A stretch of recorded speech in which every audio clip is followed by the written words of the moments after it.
Here we are on location at the home offices of Outpound in Atlanta, Georgia. I'm with the president and chief operating officer, Bill Coleman. Bill, what do we got today that you want to share with our readers? All right, here's what we got.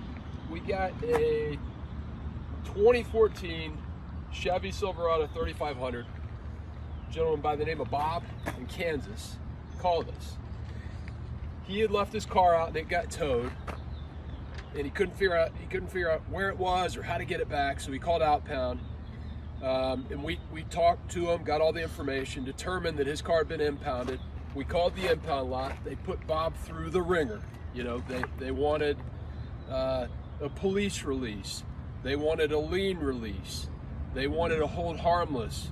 Every time that Bob went back into the shop, they had another reason why they couldn't release the car to him. So finally he gave up. He felt he'd exhausted his options there. He called us. We were able to get the car released within 24 hours, get the car picked up, paid off the car for Bob, and direct deposited his equity into his bank account. We saved his equity for him. This is something we see every day. I mean, this is a nightmare for people, Bill, and one of the inspirations for us coming together with this whole design, creating Outpound. How is this possible that a registered owner of a vehicle could have to go through this? Well, it's kind of crazy. The government is allowing this to happen. So the government considers it to be in the public interest to remove a vehicle that's parked illegally or has been involved in an accident or parked on private property overnight, and they actually basically give these impound lots a license to steal. They get fully reimbursed for their towing.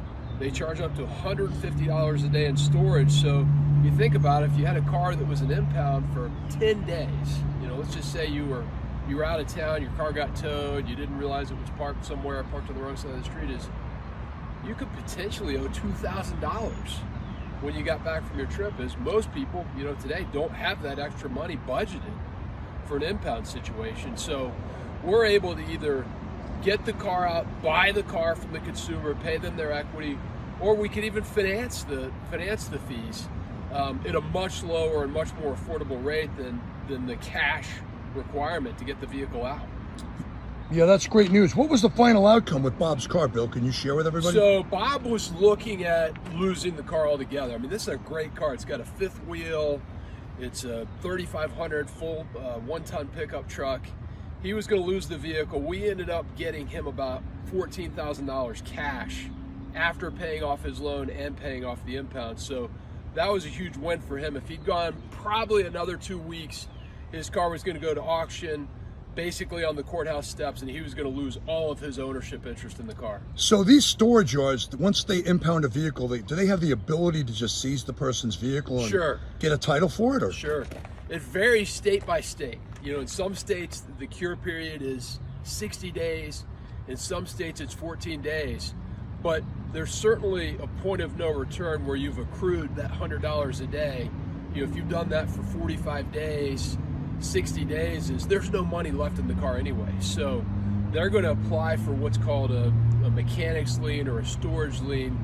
They're going to get ownership of the car. That lien wipes out any other liens. If you had a lien from Honda Financial, it is subordinate to the storage lien. So they're going to get their storage fees paid back. They'll pay back whatever's left to the lien holder. And if there's anything left after that, which is pretty unlikely, you'll get a little bit back, or maybe it goes into a state fund. Well, that's a great story for Bob, Bill. We appreciate you sharing. My pleasure. Let's get back at it.